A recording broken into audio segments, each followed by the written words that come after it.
Bonjour à tous, nous sommes au FIP Silver, Côte du Midi, pour à Narbonne. Et puis avec nous, vous le connaissez peut-être, un enfant du pays, un enfant de la maison, le juge arbitre, non pas du tournoi, Et non. mais du tournoi international, mais des tournois nationaux avec Quentin Rollet. Salut Quentin. Exactement, salut.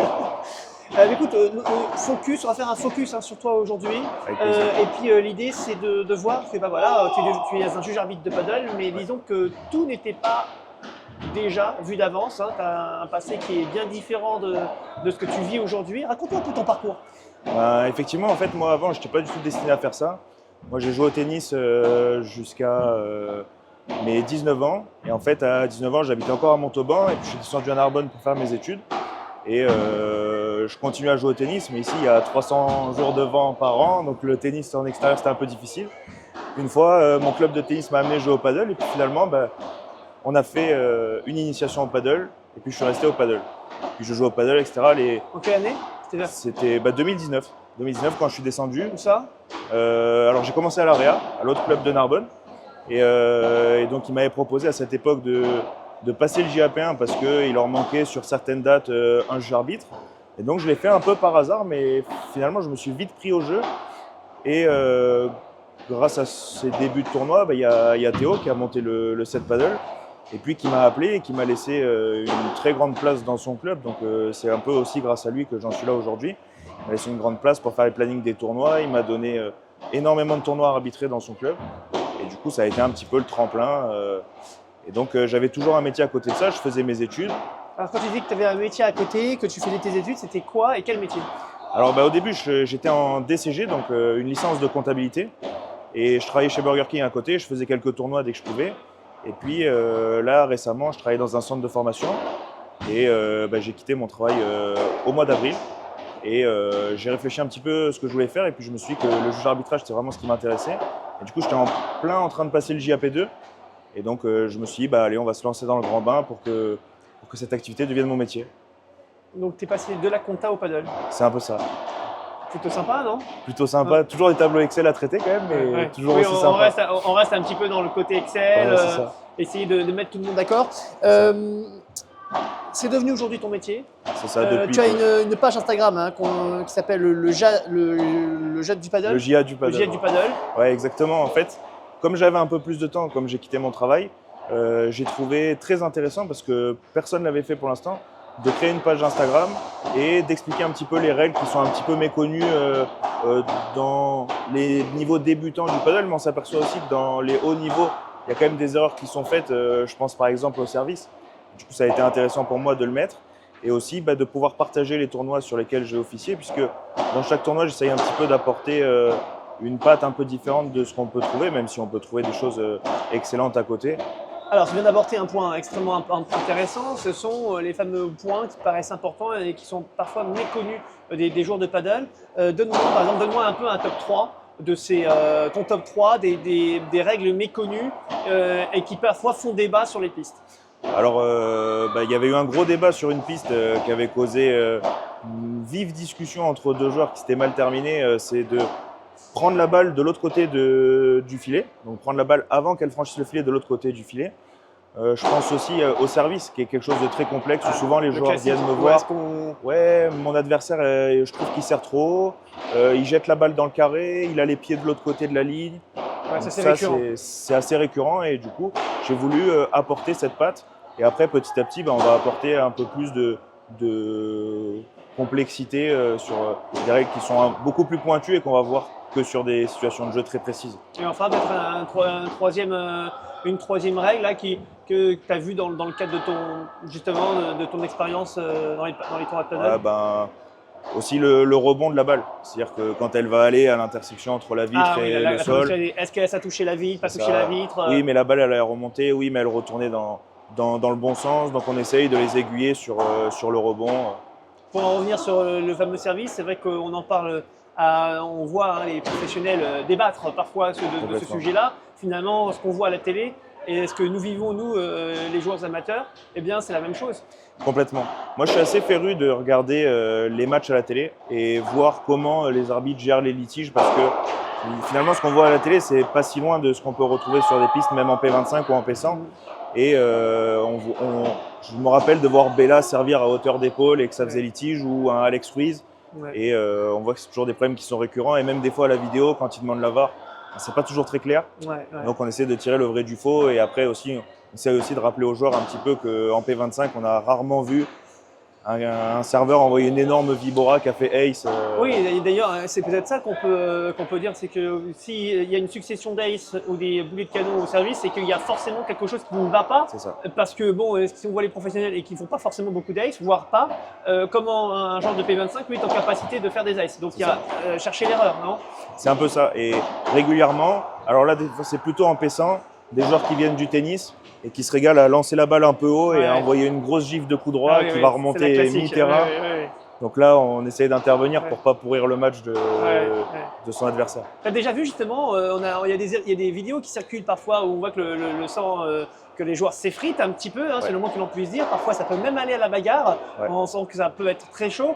Tu as déjà vu ça, toi, autour de toi, dans le cadre de ton tournoi, où tu as senti que la voix elle pouvait s'élever au point où on pouvait même partir assez loin? Ouais, alors j'ai un peu de recul, mais pas énormément.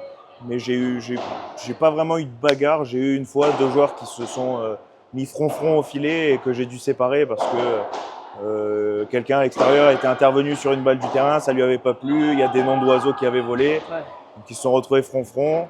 Je les ai séparés, fin du match, et après on en a discuté ensemble. Et t'es un beau bébé. Donc au bout attention, il y a le rugbyman qui arrive. Quand je dois séparer, j'avais mis un peu de voix aussi parce que le temps de voir ce qui se passe et d'arriver sur le terrain, il m'a fallu peut-être 20 secondes, mais 20 secondes ça peut être long dans ces situations. Donc je suis arrivé, mais j'essaye de faire régner dans mes tournois le calme, c'est-à-dire que moi j'essaie toujours de parler posément et de parler aux joueurs de cette manière, ce qui permet que les joueurs puissent être vraiment calmes. Et bon, des fois ça va aller difficilement entre les joueurs et moi je vais essayer d'apporter du calme et de la sérénité. Par rapport aux difficultés qu'on rencontre dans les tournois, c'est vrai qu'il y a de plus en plus de juges arbitres qui mettent le holà un petit peu sur certains comportements. Je ne parle pas sur le terrain entre les joueurs, mais dans le cadre d'une préparation, d'un tournoi. D'ailleurs, d'une certaine manière, j'ai presque envie de dire, même lors des tournois internationaux, on voit des comportements un peu borderline et il y a des bas, on se retrouve avec des forfaits à la dernière minute, des joueurs qui sont présents et il est où mon partenaire, on ne sait pas ce qui se passe. Donc, alors, il y a beaucoup de choses. Qu'est-ce que tu voulais revenir là-dessus, justement sur ces points? Raconte-moi, dis-moi un petit peu justement ce qui te gêne aujourd'hui. Moi, en plus, je viens de le voir là au FIF Silver avec énormément de forfaits tableau principal. Donc, effectivement, sur un FIF Silver, on a des solutions. On peut faire rentrer des lucky losers, des qualifications. Mais ce qu'on retrouve sur des P25, des P100, des P250, c'est qu'il y a des joueurs qui s'inscrivent très tôt. Le tournoi est complet, donc d'autres joueurs qui auraient aimé s'inscrire vont s'inscrire autre part pour prévoir autre chose. Et ces joueurs qui se sont inscrits très tôt, et voilà, ils se désistent. Donc moi, je trouve que c'est vraiment un gros fléau dans les tournois. Et en fait, on n'arrive pas à trouver de solution par rapport à ça pour l'instant. Il y a la solution du prépaiement qui existe, mais qui n'est pas une solution universelle parce que ça va aussi freiner des joueurs qui ne sont pas coutumiers des désistements. Et en fait, les désistements, il faut savoir que ça pourrit vraiment un tournoi. Au lieu d'avoir un tableau à 24, on va avoir 21, ce qui va faire des matchs en moins à certaines paires, des temps d'attente qui vont être rehaussés, et puis aussi des changements d'heures de convocation pour les joueurs. Donc en fait, si tout le monde s'inscrivait plus posément et veillait à venir au tournoi, ce serait une organisation plus facile pour moi dans un premier temps, et aussi un confort pour les autres joueurs où leurs convocations ne vont pas bouger, ils vont avoir tous leurs matchs de classement à faire comme c'était prévu. Parce qu'il y a des formules de tournoi où il y a 3 matchs qui sont prévus pour les joueurs. Et quand il y a un désistement, on peut leur proposer que 2 matchs et c'est très difficile. Alors, je parle de plusieurs matchs dans une compétition, sauf que là aussi, il y a beaucoup de désistements, notamment au match de classement. Complètement. Et ce qui pose un gros problème. D'ailleurs, non seulement problème, mais pour le juge arbitre, pour les joueurs qui, eux, veulent jouer et qui se retrouvent sans joueurs, ou encore même pour le propriétaire, le gérant du club, qui se retrouve avec des pistes qui sont vides alors qu'elles devraient être prises par les joueurs, et il n'y a pas de match, donc comment on fait? C'est une excellente transition parce que finalement, le deuxième fléau, c'est ce désistement des matchs de classement, si je peux l'appeler comme ça. Et moi, je n'arrive pas à comprendre des fois les justifications des joueurs. Alors, la Fédé a mis quelque chose en place, c'est de quelqu'un qui ne fait pas 3 matchs, on va pouvoir le classer dernier. mais c'est une solution qui marche pas très bien puisque Ce sont que les 12, ce sont que les 10 tournois des 12 derniers mois qui sont comptabilisés. Non, 12. c'est les 12 tournois des 12 derniers mois, voilà. mais c'est surtout qu'un joueur qui va vouloir s'en aller parce qu'il a perdu au premier tour, en fait déjà il prenait pas de points dans le tournoi. Ah oui, donc finalement, il n'y a pas de menace, il y a pas. ouais. Donc c'est assez difficile. Et c'est pareil, des joueurs qui ont répété ça, et ben en fait, sur les structures, on les mettait en garde parce qu'on leur a dit c'est pas du tout notre politique. Nous, on veut que les gens repartent contents de leur tournoi. On veut qu'ils aient tous leurs matchs. Et donc, souvent, c'est des joueurs soit qui ont arrêté de venir parce que souvent ils partent au premier tour, soit des joueurs qui se sont accoutumés au fait de faire les matchs de Tu penses qu'à ce niveau-là, peut-être que la Fédé devrait être plus vigilante et peut-être sanctionner les récidivistes? Moi, je pense qu'on pourrait essayer de trouver une solution. Alors, j'ai pas de solution miracle, hein, mais je me rappelle d'au tennis, quand on faisait 3 WO, on perdait un classement. Et je pense qu'on peut essayer de peut-être passer par une sanction sur les points ou sur le classement. Je pense que sur les points, ce serait le plus intéressant. Peut-être tu perds 50 points si tu t'es désisté 3 fois. Après, c'est pareil. Chacun, s'il y en a un qui a 6000 points, 50 points, ça ne va pas lui coûter grand-chose. Mais peut-être de niveler un petit peu ça pour essayer de trouver une solution pour que les joueurs soient contraints, entre guillemets, de faire les matchs de classement. Parce que finalement, dès le début du tournoi, s'il avait prévu de faire 4 matchs et qu'il était en finale, ça m'étonnerait qu'il se soit désisté en finale. Et de pouvoir faire les 4 matchs de classement, ou les 3 matchs, tous les matchs qui sont prévus pour que tout le monde ait tous leurs matchs en fait. Allez, changement de thématique. Maintenant, le juge arbitre, c'est quoi aujourd'hui en France? On voit un juge arbitre, tu l'as dit, qui est à la fois quelqu'un qui va gérer un tournoi, c'est aussi un animateur, c'est aussi, il a un côté un peu commercial presque pour la structure et officiel pour la Fédé. Il y a tout un mélange des genres. Comment tu peux définir ton rôle aujourd'hui? En fait, c'est un peu une double casquette. Alors, quand même, à 95% du temps, on est un officiel pour la fédération.